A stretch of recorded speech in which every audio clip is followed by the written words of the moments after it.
Hikay para kang langga 101. Welcome to our vlog! Okay, atong i-prepare mga ingredients ug atong inuan makalab. So muna siya ang atong kamuti nga guy.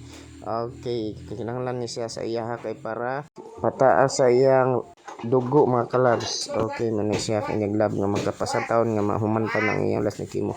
So human na to hinlo, wa pa din hinlo pa di ay. So ang atong gamiton is limusito para dili mo pait. Okay, nagpainit ta. So butang na tong limusito daan. Kaya, para dili mo pait mga kalabs. Butang na tong asin. So asin lagi na akong gibutang na wala lain pa. At wala nang iba siya lang talaga halo-halo nato. Okay, ming ibukan na atong ininit ato ding ibutang ang guy. So atong ibutang atong tanang nga mabutang gid siya sa tubig. Okay, ding bukan na so di mo dugayon mga 1 minute pa na kay malata sa lain kanon. So ato nang kuhaon. So gikimpit na nato kay ipainom na nato sa iyang sabaw kay para sure jud nga makuha niya tanan nga guy iyang ma-take.